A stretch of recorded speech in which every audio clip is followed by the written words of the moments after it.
Hi everyone, we're back with another episode of Who Said What podcast with me. I'm Hiba. And I'm Nira.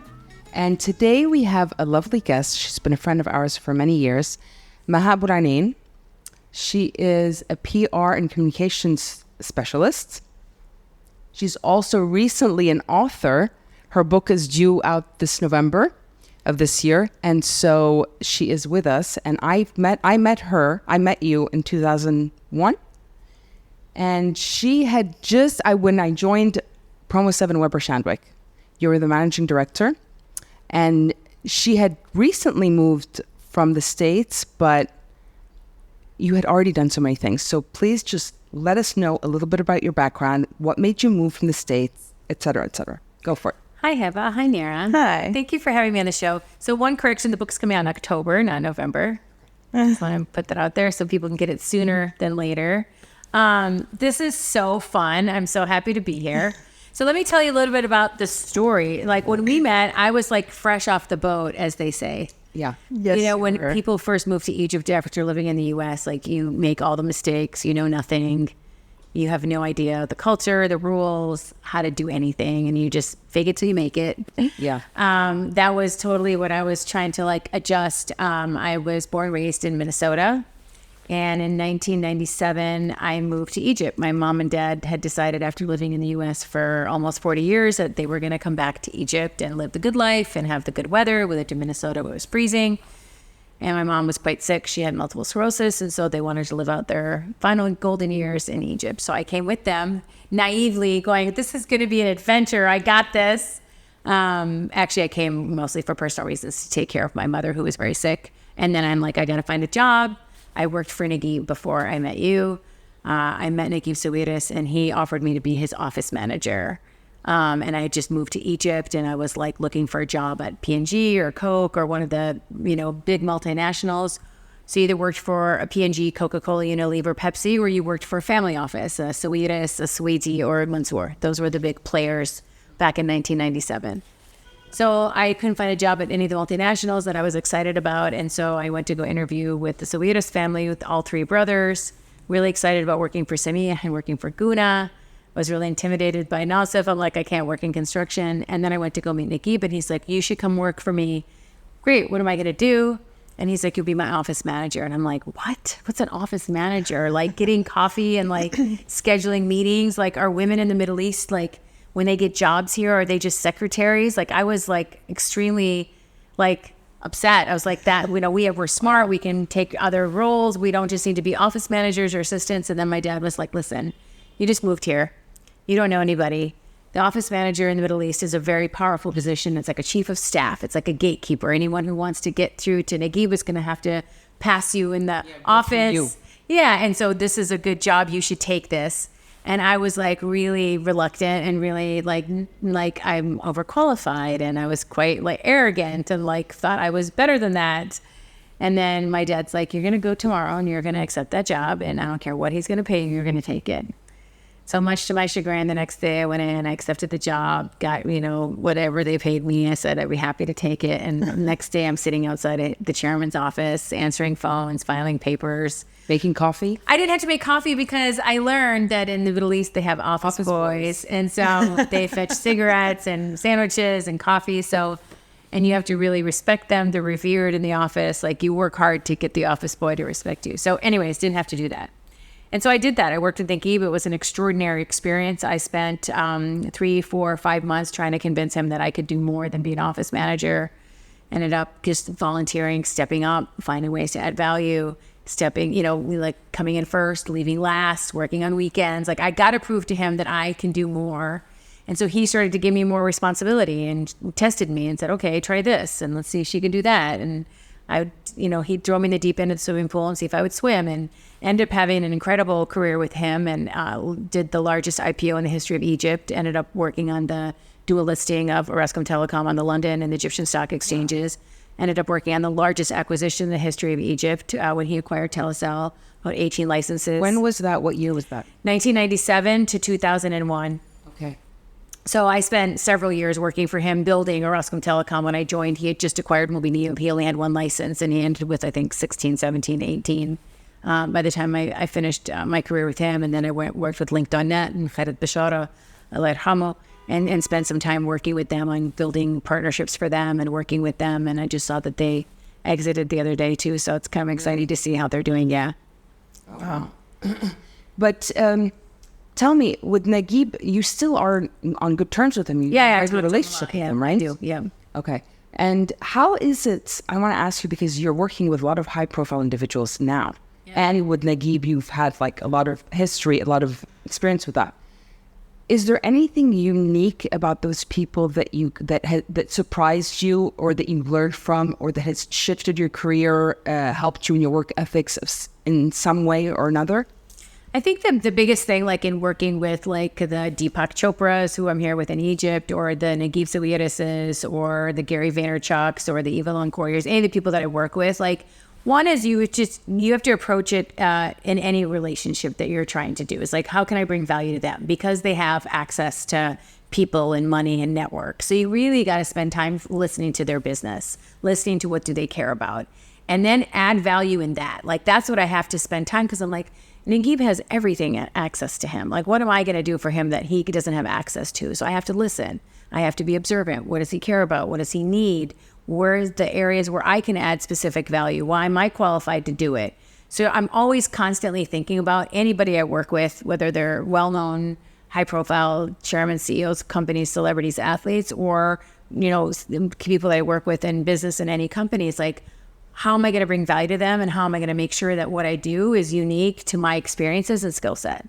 But tell me, like with Naguib, like, what do you think is the value that you added then in 97 when you started working with them? Like, give a concrete example for people that are starting out there, like, okay, yeah, I'm willing to go the extra mile. What should they do? Well, I think it's just like, you guys got to be willing to put in the effort and put in the work, put in the reps, like put in the time. Like, a lot of people want the fast track, they want the title, they want the money, but they don't want to put in the effort. And I feel like that's, I think, what this generation doesn't want to put the heart and hustle into what needs to be done. And I feel like even for him, like, I was just like willing to just outwork everybody. I was willing to, like, they needed something done, I was going to like not finish until I got through all the files. I was going to be researching, reading, looking, searching. Like, I was relentless. I was like, I think because I started off as an office manager, I feel like I had to prove something.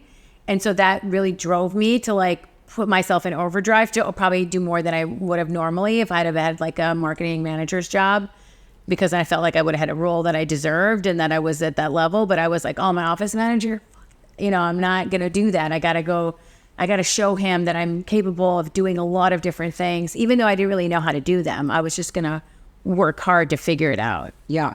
But I think also then was very different from now. Like you're saying, like now 1997. Everybody wants to be like, oh my God, it's almost 20 years. More than that. More than 20 years ago. That's 30 like, years. I met her almost 25 years ago now. Yeah. And the thing is that nowadays people want the fast way out. Like, where's the quickest there are no shortcuts. And that's the thing. But then you didn't have shortcuts at all. So really, really had to prove yourself. I feel like now it's maybe a little bit easier, don't you think? Well, you have access to information with the internet. You have access to know things that anybody has the access to know. So it used to be only if you had a certain education or you had a certain degree or your parents came from a certain setting did you have access to acquire knowledge and skills. Now with the internet, it's an equal playing field. Everybody has access. And guess what? It's free. You can get on the internet and learn the same thing. Like, if I want to put in 10,000 hours learning how to be a pianist and play piano, I'll be able to do that. I don't have to go to a specific school of arts to get in and be trained by the world's best piano teacher. You know what I mean? Like, everybody has access now. And that's the difference, is that if you're willing to sit online and sit on YouTube and learn things, you can accelerate your growth and your knowledge faster than ever before. Do you think you working hard at the time and like till now, you're relentless? I remember working with you. I still work really hard. I remember very too. Do you think what makes you like that? Because your sister also is a very hard worker. So is it, you think, your parents, or do you think it's living in the States, or do you think the fact that you came here, you had to prove yourself? I mean, I think it's a combination of many things. I don't think we're a fabric of like, work ethic, values your parents instill in you to work hard, be honest, do your best, keep your head down. My dad, used to always just say, put your head down, let your work speak for itself. You know, don't talk about, look at me, look what I did. And he's like, just deliver, put your head down and do the work. And I feel like my sister's like that as well. Like she put her head down, she just does the work. So I feel like that your upbringing, your values play a big role in it. But also I get impacted by people I work with, right? So my manager at General Mills, working with Nikki, working with some other people, like I learned from the internet or books and podcasts, but I also learn a tremendous amount from people. And people teach me things like how to be loyal and how to be patient and how to, you know, lead with empathy and how to, like, instead of poking holes at people, plug holes, like try to find ways to do things differently. And so I learned a lot from those different people. And I think that's kind of what led both of us to be in, like me and my sister are very different. Like she's a very successful career. She's worked at the same company for 30 some years. I have a successful career, but I've been like ebbs and flows. I've been an entrepreneur. I go in and out. I go up and down. I switch gears a lot. Like I have to move and she's always stable. And so we're just very different, but both are very equally successful. And fine. Yeah. How do you deal with the downs? Because I mean, I have a lot of downs. Trust me. When I was at Almost Everywhere with Shannon, I had no idea what I was doing. Like I know how to do communications and strategy and PR. I don't know how to run a company. I don't know how to run people. I don't know legal. I don't know HR. Like you don't know what you don't know, right? So in those downs, like you have to either rely on other people, get other people to fill your gaps of things you don't know. But like even in my business this year, last 2 or 3 months, like a client will come and say, we have budget cuts. We have to stop. And so they have to figure out, oh, geez, I have people on payroll. I don't want to miss payroll. I want to make sure my business does well. Every day I just wake up and I'm like, everything's going to be okay. Everything's going to be okay. Like this isn't the end of the world. Like there's going to be a solution. And then I was like really worried about something financial. And then the very next day, like something happened. I'm like, oh, see, I told you everything's going to be okay. Universe, it works. Well, you just don't overthink it and don't panic because opportunities and answers will present themselves. But like if you doom scroll and doom think about it, like you can put yourself in a hole. And bad days happen almost all the time. Somebody messes up at work, somebody, you know, we lose a client, or you ended up changing something, or there's a bad story in the news and you have to clean it up. Like there's always something. So like just life, just fasten your seatbelts. I know. Tobias, I have something on that note. Do you think, because you just said like a lot of people say for you to be successful at your business, you need to know everything. No, it's not true. And I feel like there's more like you need to know what you do well and do more of that and let other people do the things that you are not so good at. It's like now, because I've experienced now, I'm doing this for 30 years, like trust and train, right? You gotta trust yourself to hire the right people. You have to give them the trust to do the job. You need to train them, and then you need to trust them. So you really need to make sure, like, you just have to really spend your time finding the right talent. I think it's important. I agree with that. But I think with Nira and I, a lot of times we used to feel like when you delegate in Egypt, it becomes a bit of a disaster. So actually, I used to always be told, like, no, you need to know everything. But I would be like for me, when I get overwhelmed, my brain goes into like I might crash. My brain crashes. I feel like you need to know each of the roles in your company so you know who you're hiring for or what you're hiring for. But like your job is to hire people that are smarter than you, that are better than you. Like if you are the person in the room that knows the most, you're in the wrong room. They always say that, right? So make sure you try to hire people that can bring value to you, that like have better contacts or better networks or skills that you don't have.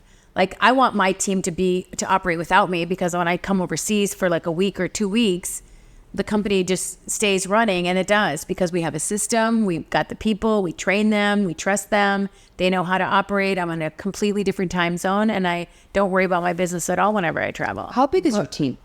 I have 8 people in the U.S. right now. Nice. And anywhere else besides the U.S.? No, I have an office in Dubai, no employees, and I have a legal office in Dubai, and I do a lot of business in Dubai, and I have 8 employees, and it's 100% remote.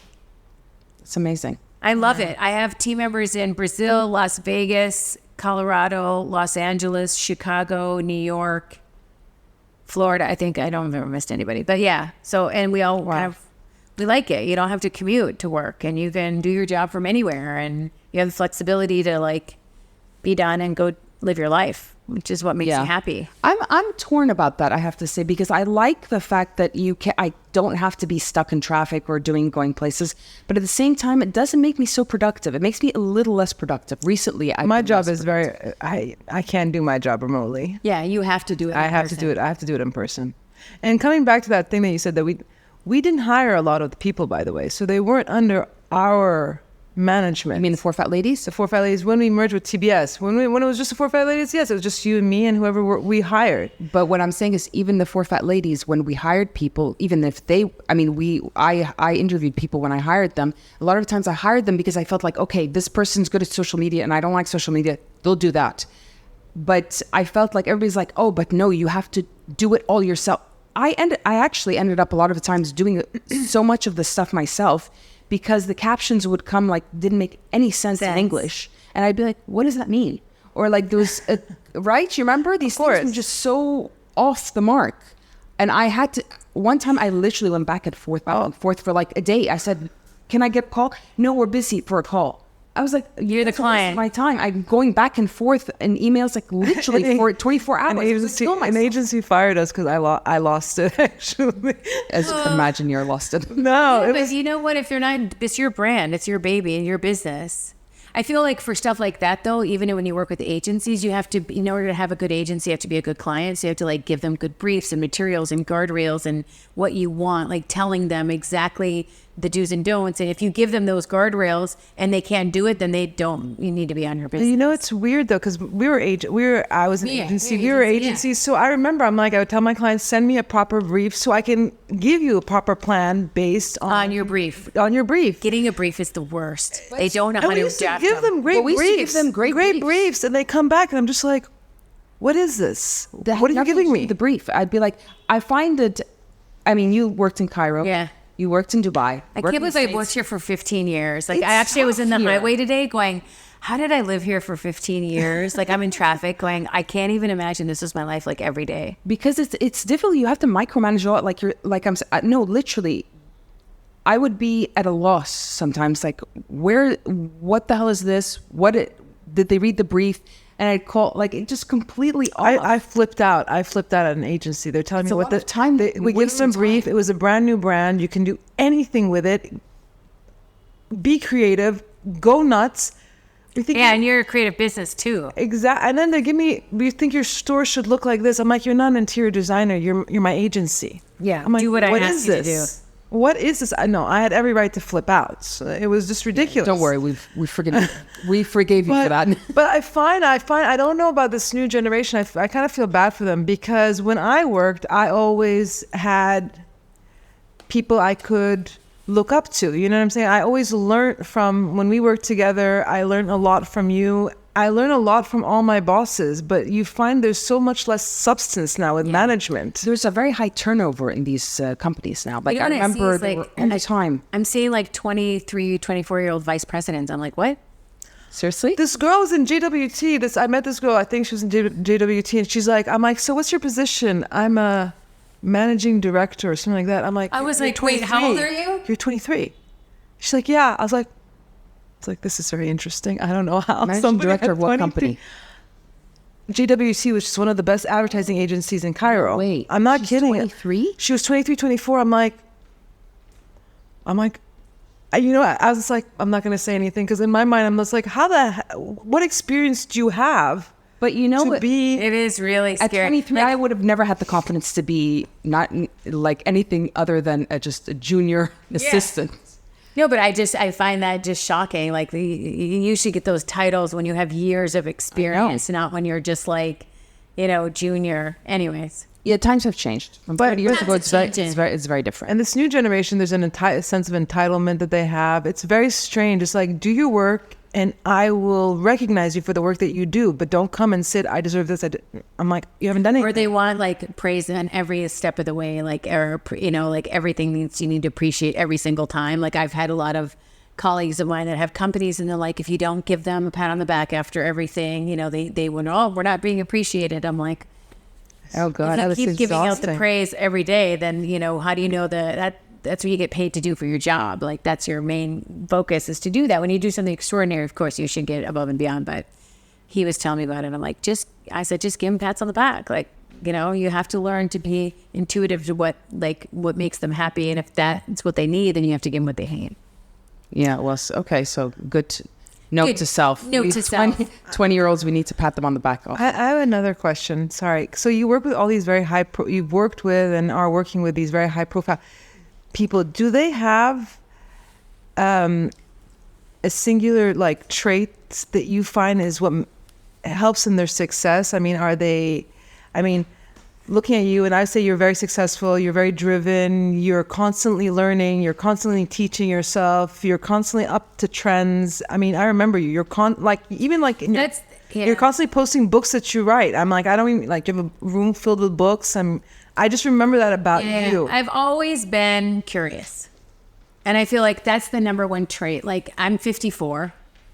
And I feel very confident in my knowledge of what's happening in culture, political events, news, like, because I put effort into staying on top of everything from what's happening in fashion and music to sports and news and culture. Because I feel like if I'm not curious, if I'm not learning, I don't feel like I'm growing. And if I don't feel like I'm growing, I feel like I'm dying. So I'm always trying to get stimulus from different things. Like, I like to read physical books. Yeah. I'm not a Kindle. I'm not an e-reader. Like, I like to have books and hold them and put them on the shelf and underline them. I can never borrow my books to people because I constantly, do that. And I read a lot of novels too. So I love books. And I also like listening to podcasts, like in the airport, at the gym, in the car. I'm a huge Swiftie. I want to listen to music. I want to understand, like, what is this detail of, like, the culture of Taylor Swift alone, of the Easter eggs and the numerology and the numbers and what they mean and the significance of it's fascinating. So I just like to learn. I mean, I think that's been the number one trait, is curiosity and like just wanting to learn new things. It keeps me sharp and focused, but it also makes me attractive for my clients because they know, like, Maha's going to be on top of what's next. What's the strategy she can recommend based on what she knows is happening. Yeah, that's FYI, Nira, she's a Taylor Swift fan. Nira does not like Taylor Swift for some reason. She's crazy girl. Anyways, I All love you her have to do too. is go to one show and then it just happens. I can imagine. I knew her music, but then I went to her show last June, and like, I can tell you every day since last June I have been listening nonstop. Really? And I'm going back to another show at the Eras Tour in June. Are her tickets really up to $2,000? Oh, they go for $5,000, $6,000, $10,000. Just a regular ticket? Yeah, because everybody wants to go. I mean, it's like you can't get in. How much is that in Egyptian pounds? Let's not do that. 100,000 pounds. Do not Let's not do that. But actually, I saw a lot of people from Egypt at the show in Paris. Yes, Vanna was there with her daughter. Really? Yes, Good for her. she was there. She's the one that told me like the tickets. I'm like, since when are tickets $2,000 to a damn concert? And he's like 150, and it's a VIP at Coldplay. But she's amazing. I like her. I like her music. It's a little cheesy, but I love it. I love cheesy music. You love cheesy music. I love it. What else? I wanted to ask you something else about yours. Oh, because you're super organized. So you're saying you need to be on trend all the time. How much time does that require? I feel like literally my day goes by like this, and No, micro. I sleep a good 8 hours every night. Really? Yeah. I go to bed like at 10 and I wake up at 6. Wow. And if I, for some reason, I'm a little bit, I go to bed like at 10:30, wake up at 6, but I always wake up at the same time. Like, I just clockwork like I have to. I always prioritize my sleep. Like, I never kind of. So that's your main thing? The sleep is super important for you? Yeah. I mean, it's just like always be function. It helps with your weight. It helps with everything. Like, For if you sure. don't sleep, everything's off. Yeah. Does Maha ever have any downtime? Have you ever gone offline? I do. Have you ever gone offline? She does. I really do. See, and that's the thing, you guys. Like, I think a lot of people think like I work 24/7. You just get snippets on social, but like, I really do. She has a You good guys She has a on the good weekend. team. She has a First good of all, team. I play tennis. Yes, So I like to I play know. tennis. I like to do that. I like to play golf. Or I like to try to play golf. You go to the gym all the time. I go to Pilates. Like, I work out. Like, I like to do different sports things to keep my body like guessing, because I was just only weight training forever. Worse, by the way. You just get sick of it, and you're just like, okay, I can weight train twice a week now, not every day. Like, I don't want to do it, and so then you have to go away from it and miss it, and then you can come back to it. But yeah, I definitely do a lot of downtime, Okay, because travels. looking at your and I do watch TV shows. okay, what are you watching? Well, there's a big show in the U.S. right now, which is the #1 show. It's called Tracker. Oh, I haven't heard of it. Tracker. Yeah, you have to get it on Hulu. No one can watch it. But like, I watch all the shows. Like, I don't know. Yeah, that's all I do now. After I put the kids to sleep, it's like I have Netflix or OSN Plus or I gotta watch But something. you see, the problem is I can't. Like my friends keep telling me, Near, you have to. I haven't seen Breaking Bad yet. They're like, Near, you have to. What? I haven't either. Breaking Bad. You haven't seen Breaking Bad? That's like you guys are like 20 years behind. I know. And then a friend of mine You yesterday. did watch Game of Thrones. I watched it from the first season. I remember. First She was aired. like, you gotta watch Oh Game my of God. Thrones. She was obsessed. 2 years she was after me No, to convince it me took to us watch. 4 years. It took us Was it 4 4 years? years to get you to watch it. I was like, no, I'm not watching it. by the And time then you watched finally- the fifth season, I it only already watched it ended. because she was like, "Really? Not AF." I was like, "Hold on, Really? I'm gonna watch it." I really watched it because Nero was like, "You gotta watch Game of Thrones." There's I know, some she's like so- Peaky Blinders. Like it's. They're Oh, I heard just- Peaky Blinders is such a good I show. haven't watched it either, and I She heard hasn't it's been able. brilliant. You gotta. Cillian Murphy is an amazing actor. Full on. Wasn't he the guy in Oppenheimer? Yes, Oppenheimer was so good. I haven't It's seen that. amazing. Not talk to me You about the haven't Barbie seen it? movie. Yeah, I have not watched that. Did you watch You're it? not missing out. It was so cheesy. What? I don't Oppenheimer? understand what the whole No. Barbie? Oh no, I downloaded the whole I have kind it. of hype around it. I was It's just good confused. marketing, honey. It's good marketing. It was good brand collaboration. It was marketing. like she was. I always see you sometimes because remember the House of Gucci came out. I love that. I haven't seen that. But you said, I remember you told me it's The really book good. is really good. Really? The book tells the detail of how they built it from like the leather and the business and the family drama. The book is incredible. I would read the book, and then the movie's quite good. But the movie, Gucci family, weren't they pissed off about the movie about how they because- were depicted. Yeah. Why? Adam Driver and all the, just because You missed that post, Maha's post. She's like, how do you manage your reputation in a situation like that where the movie depicts you as a certain bad. way, but it's not badly, actually, right? Yeah. In a negative light, In a right? negative light. And how do you manage that reputation? How do you manage to kind of like flip it back? Yeah, How well, do cancel culture is really big now. You do one thing and you're canceled. Well, it's now like I was listening to somebody, Gwyneth Paltrow. She said the 90s were amazing because you could do anything you wanted and nothing nobody was saw it. documented. Yeah. But now everything, the tiniest little thing, and I'm always like, these poor people, like, Well, I'll P. mention Diddy, P. no- Diddy. no, poor thing. When He's that not came poor, out, yeah, he's I said, oh my God, these men, I feel like bad for them nowadays. They can't do anything. But when I saw the video, I was like, oh my God, how are they getting away? Is he going to be canceled for good, do you think? Or is there any that way of video him that coming came out back? that he had to apologize for. That video was really bad. Is there any way of a comeback for people like that? No. You can't manage your reputation with Because Harvey Weinstein as well. I mean, he went away and now he's coming back. and he's suing, isn't he? Isn't he suing? No, People are like awake now. yeah, it's. I mean, look what happened. Look what happened. What's happening in college campuses in the U.S. right now? What is? I don't know. Just the protests. The protests, the yes, Palestine yes, thing. For and sure. everyone's like, they're not pro-Palestinian. They're anti-war. Like, Yeah. everyone's been protesting on college campuses forever. These are anti-war protests. Don't label them pro-Palestinian or anti-Semitic. That's not. I mean, it's pro-Palestinian, but I'm just saying what they're trying to say is stop the war, stop killing people, and Big problem in Boston. Right, the president, or was it Columbia? yeah, the universities. And I think MIT as well. They're right? arresting. yeah. They're arresting all these students that are protesting. But for- the students are winning. People are paying attention. I'm so Yeah. happy. About People are being awake. That's what's happening in the world is not right. And what's happening in Gaza is wrong, and people know it. Yeah, I think it's he caused a huge backlash in the entire world. It's pretty sad. Anyways, I wanted to ask you about your book. Oh, okay. Okay, so the name of your book, Rules of Self-Reliance, Seven Rules of Self-Reliance. Yes. Now tell us the meaning of the title and tell us, like, give us a little nuggets of wisdom from that book. Okay, so the book, it was something I've always wanted to write a book. I was like, I have a book in me. I want to tell my story, growing up Muslim in America, what that was like, moving back to Egypt, some of the things I did for Google and Naguib and working with the White House and all just some of my work projects. So I'm like, is this a memoir?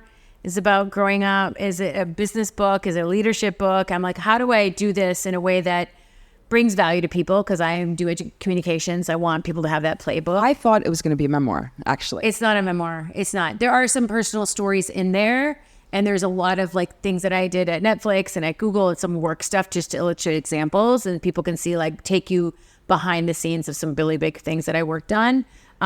But it is a business and leadership book, and it will inspire and educate you. It is a book that's self-reliance is a term that a lot of people think is, being independent. It's really about having skills and being resourceful so you can rely on yourself to achieve what you want to do, right? So it's things like, how do you become a long-term player? How do I become a value creator for other people? How do I build my personal brand? How do I get really good at storytelling? How do I build my own network? You know, one of the things, like if you are an employer or you work at a company or you're an entrepreneur, you need to have a network of people. So if I'm relying on Nira to activate her network for me, I'm not being self-reliant. Like I need to figure out, like, I should have relationships. Relationships can be very meaningful and powerful into growing my business or helping my company that I work for. So how do you invest in building a proper network? How do you do the art of that DM? How do you network online through social media, through LinkedIn or Instagram? Like, how do you do it? What's the playbook? And this book has all those tricks. Do you think you can teach somebody who's not good at that to be able to, like... I've taught a lot of people. And I teach a lot of people how to build their personal brands. And a lot of people think, well, I don't need to build my personal brand. I'm not a social media influencer. It's not to be a social media influencer. It's like, how do you want to show up in the world? How do you want people to perceive you? If you have a business, you're online, you have a side hustle, you just want to know how to represent yourself in a good way so that you can protect your reputation. The only thing you actually own, Nira and Hiba, is your name. Yeah. Your name. What are you doing to protect it? What are you doing to make sure that when someone Googles you or looks you up on Instagram or LinkedIn, that they find what you want to represent, not what other people put out on your behalf? And so we have to be mindful with AI here, with mass layoffs, with the changing of potential another pandemic. What would you do to protect yourself and to really make sure that you can put your best foot forward? And that book gives you the kind of those tools and ideas. There's a whole chapter on lifelong learning. How do you unlearn? How do you relearn?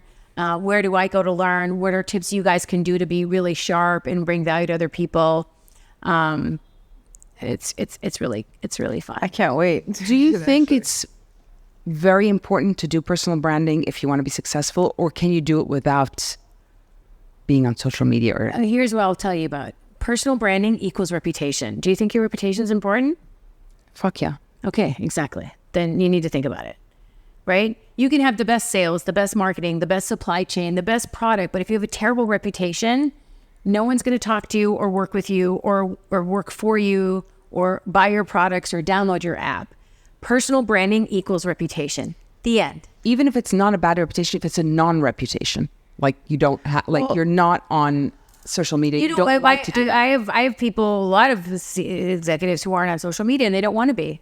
Okay. And I think it's fine. Your reputation is not your online life, right? Okay. You meet people in real life. You go to events. You have a job. You have a network of people. Your reputation is online and offline. We only used to live in offline. We only used to live in real life.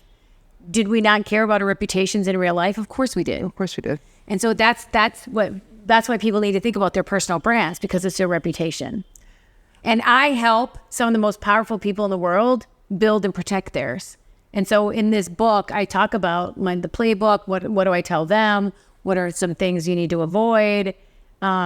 If you don't pay attention to your reputation, you're like, I can't imagine the alternative. Like, I can't even think, oh no, I don't care about my reputation. Show me one person in this world that doesn't care about their reputation.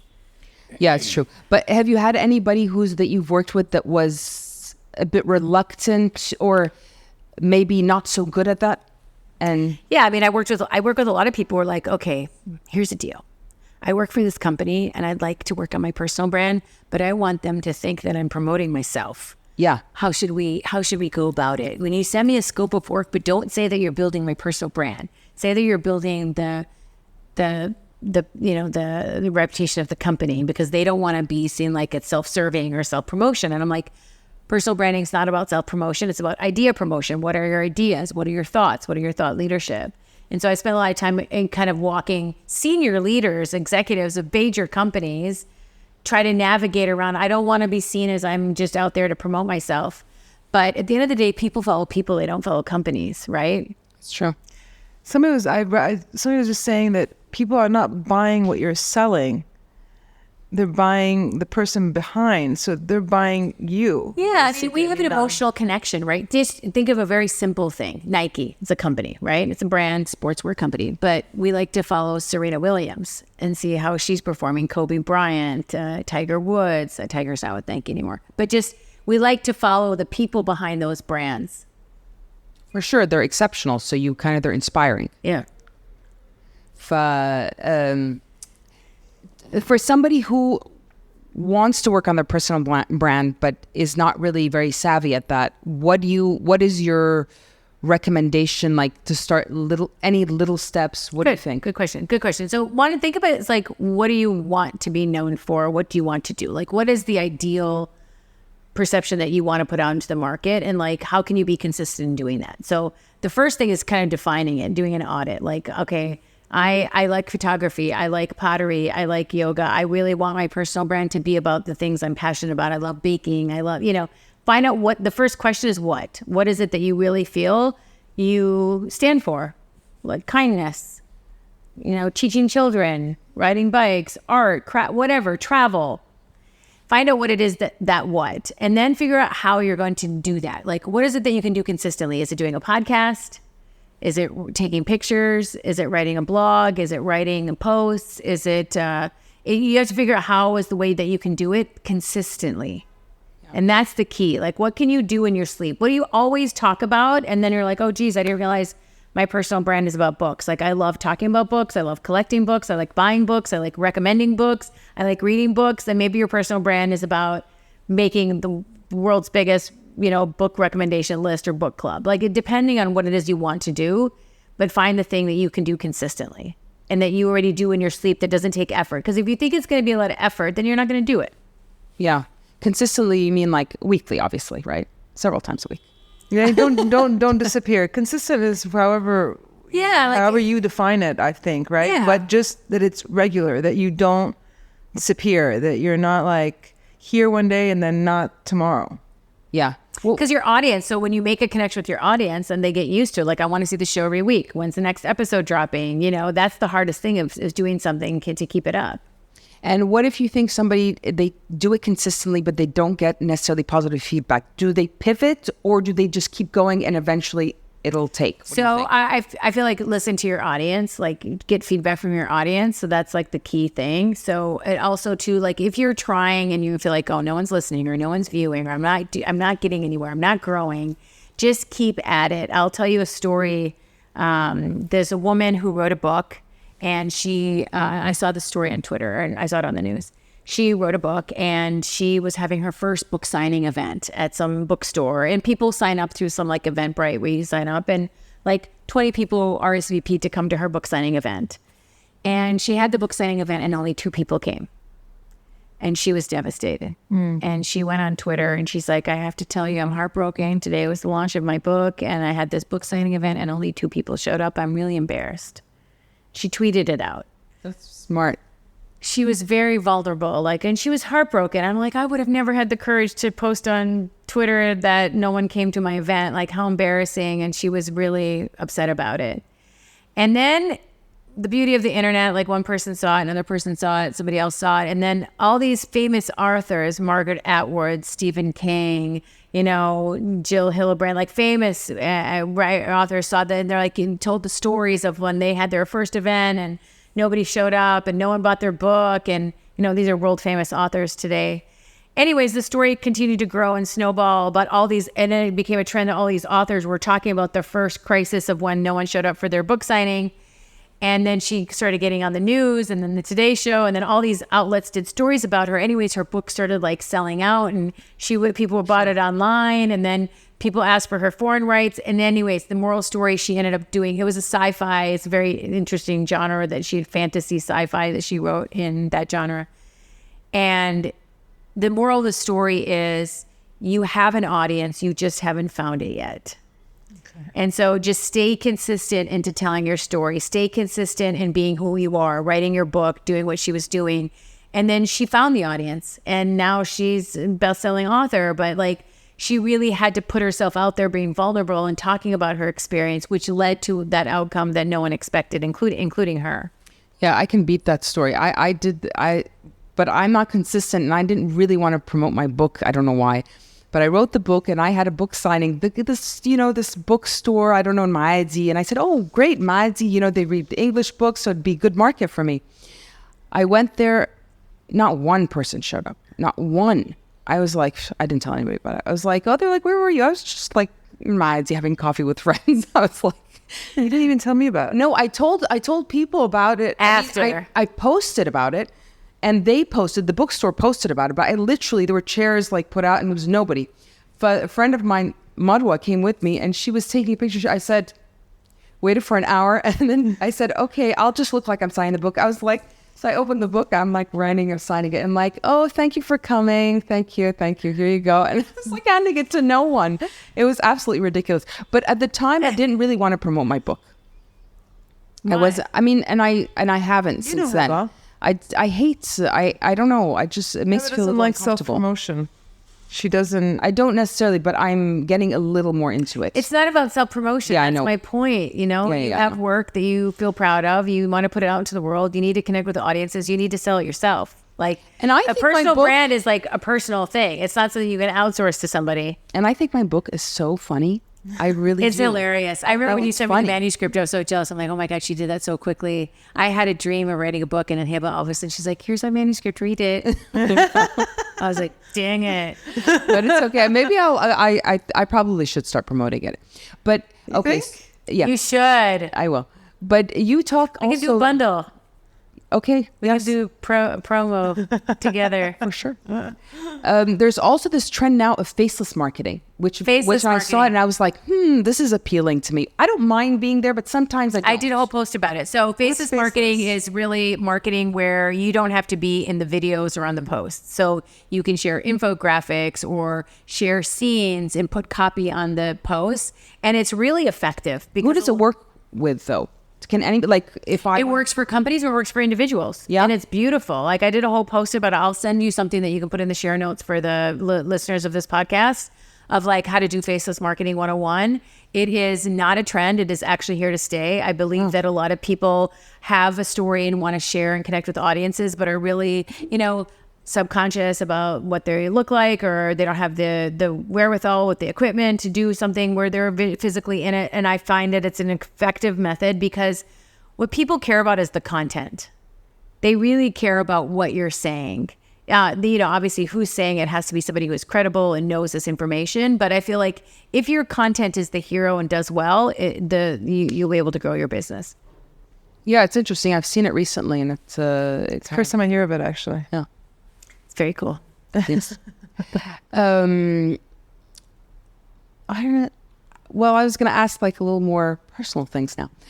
So tell me. Wait, we need to do it. We're going to talk about your sex life right now. We're going to talk about I gotta go. Did I mention I'm here for an event with Deepak Chopra and I have to go meditate? Yeah, so meditate for 2 hours. That's brilliant, by the way. Do you meditate? Do you do something that keeps you focused? Like, I don't meditate. I did try, but it's like hard to do that. But I do in the morning do something positive first thing when I wake up. Like I do spend time breathing. I do spend time journaling. I don't meditate, but I do this little thing. I follow Mel Robbins. Do you guys follow Mel Robbins? We love her. yes. Like I every morning, the first thing I do when I wake up is I smile. I'm alive. My feet are going to hit the ground. I smile and I high five myself in the mirror every day. Wow.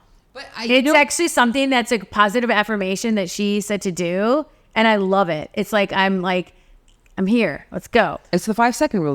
Yeah, It's it's like- the high five or right? The five, I don't know what it's a Mel Robbins thing. Yeah, she's Actually, somebody. But I always try to start my day with something positive because the first thing you do is I don't get up and so first thing Deepak Chopra and other people told me like you have to get natural light in your eyes for your circadian rhythm. So our natural light before artificial light.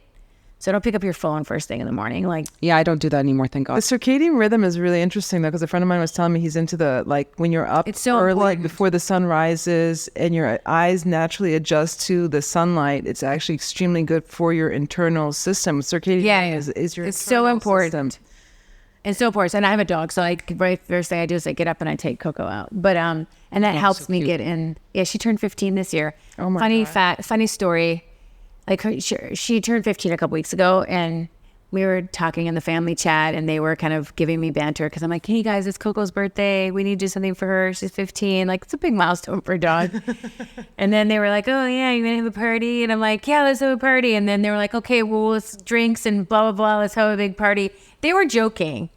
And I was like, fine, you guys, challenge accepted. I will organize a doggy birthday party. And my sister has 2 dogs and I have a dog. So, I basically went to the balloon shop and got like doggy balloons and I got Doggy like treats. paper plates. Yeah. It says party animal. And I got goodie bags. You know, when you go to a birthday party and they give goodie bags to the kids, I got like each dog bones and like chewy toys and made them, put them in little bags. And then I did the whole thing. And then I went over there because they were like, okay, we're going to have like a barbecue and family get together. And I walked in with this dog birthday party. They didn't think I was serious. And I'm like, you guys said, and I brought it. The dogs had such a good time. Did they? They did. And all the dogs were like eating treats and playing with their toys. Oh my God. And I put on birthday hats. Yeah, it was quite hilarious. They couldn't believe I did it, but I was like, you guys dared me. So like, of course I was going to do it. But did you guys have drinks and cocktails? No, we did not. But we did have good dinner. Okay, nice. So let's see. Any mistakes that you've made that you regret? That Oh my you God. feel like How much time do we have for this show? so you have made mistakes. A lot of mistakes. Which one like stands out for you that you think? It's not about like I regret them. Obviously, you learn a lot from mistakes. Like that's what you call your experience. But like, you know, hiring the wrong people, trusting the wrong people, doing business with the wrong people, you know, being naive and, you know, giving too much and not getting your fair share. You know, oh my God, I've done that, you know, been screwed and backstabbed and like 100. I mean, everyone, that's life, right? Everyone's not perfect and professional. Sure. Yeah. So all kinds of mistakes of putting your trust in the wrong people and ending up on the wrong end of things. Oh my God, so many times. But you actually seem the happiest now. I am, because I feel like, you know, I've learned a lot and like now I feel settled. Like I was living in Egypt, I was in Dubai, and then I was like, oh, when am I going to move back to the States? And I wanted to be closer to my family. And I was like, I always wanted to go back, but I wasn't sure when or how or what the circumstances were going to be. And then the pandemic sort of just like made a decision for me. I'm like, yep, this is easy. I'm not going to be stuck here by myself in Dubai. I'm out of here.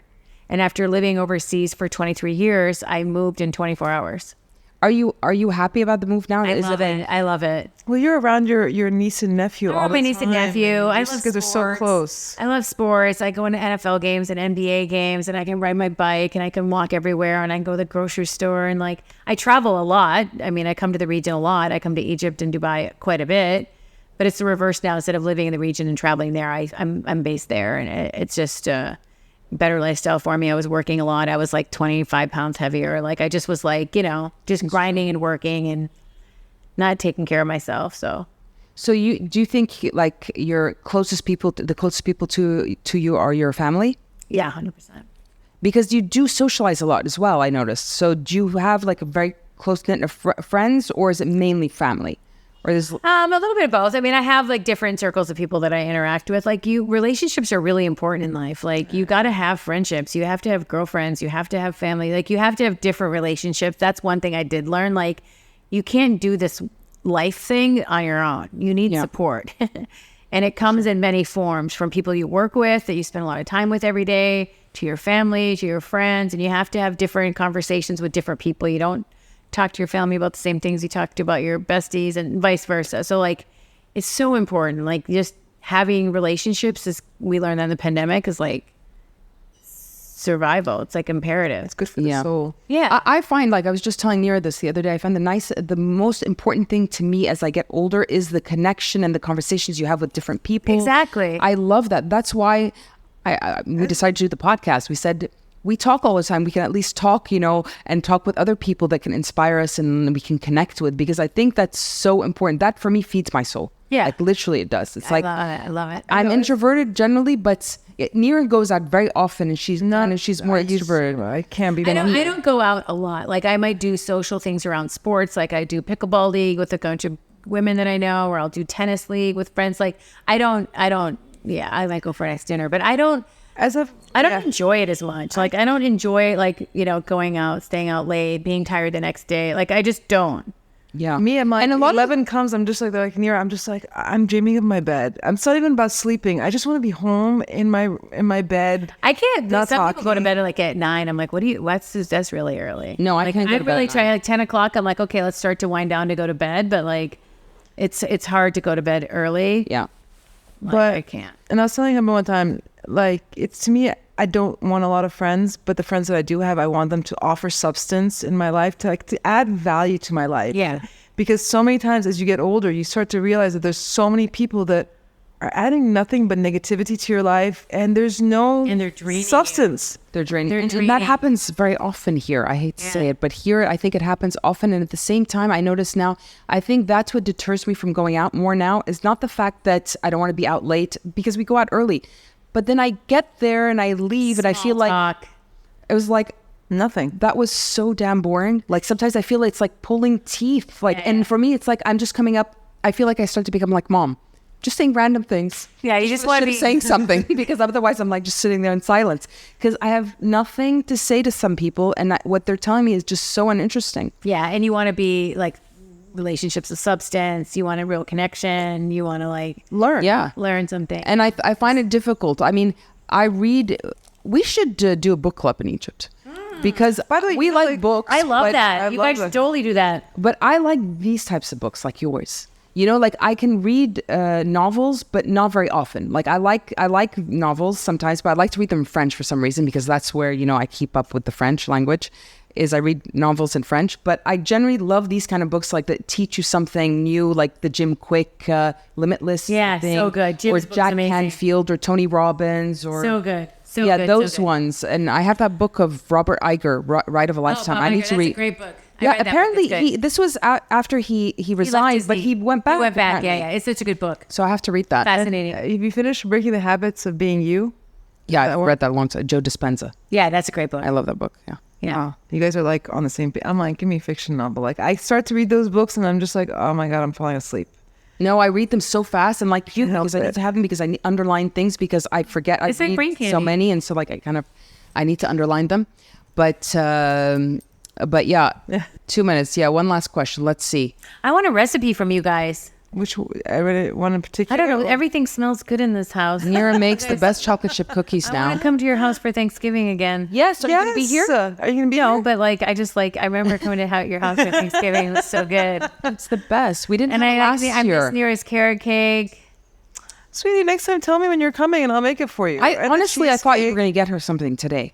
Do I but look obviously like I you're- had time? You told me about it yesterday at like Like last night, we decided last night. It was last minute. she came But over you at could have 10 made an with- effort for Maha. Oh, come Made on. one shut- chocolate chip cookie, just one. You're such an ass. She's stirring the pot. Exactly. We got to Stop do that. stirring the pot. What do you know next time when you're gonna be here? Or it's, I'm coming in August. Oh, that's right for Sahel. You said you wanted to look. You're looking for a place in Sahel or Luna. Yeah. Sahel. Sahel. Guna is easy, Emma. To find a place. Yeah. Sahel is the problem. I'll be back.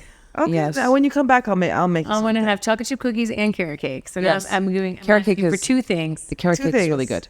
Do you put sea salt on your chocolate chip cookies? I do not. Apparently, it's It's a thing. and it It's a looks thing. nice because it's on If you have trend. the big flakes. Yeah. They look good. There's this one recipe I wanted to try that had that, but it's not really a chocolate chip cookie. But I'm gonna experiment. on my Kenzie just cookie. made something last week, these chocolate chip cookies that she tried from a different recipe. They were insane. Really? Yeah. I tried this one recipe that was insane too. It was amazing, and I forget where I put that like to recipe. mix in. It's one of those things like when you. I remember my job at when we merged with TBS. One of the people, the owners, was always like, "Why do we need Nira? All the recipes are available online." I'm like, "Yeah, but not all the recipes are right. Yeah. 90% of them are wrong. Or wrong. Completely wrong." Are you good at following recipes? Huh? Yeah, I follow recipe to a T. If it has more than 5 steps, I won't do it. I don't follow recipes. I just like throw shit together. I'm like, what are the spices? I don't even look at I don't want to read the details. I'm like, it needs too. cinnamon and salt. Okay, just to flavor. I just Yeah. like Desserts. everything. Oh no.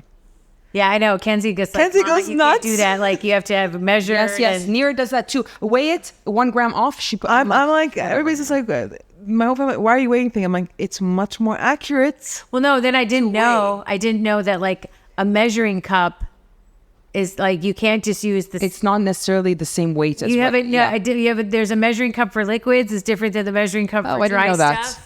I don't. Kenzie's very specific about that. She's like, Auntie Maha, that's not for dry things. You can only put liquids in that measuring. Wow. It's a process. No, I weigh that. I weigh everything, so I don't have to worry about that. Okay, we can ask her last question. Last question. Last question. Nira and I got because we had our podcast episode. We dropped it today. We were answering questions from the audience.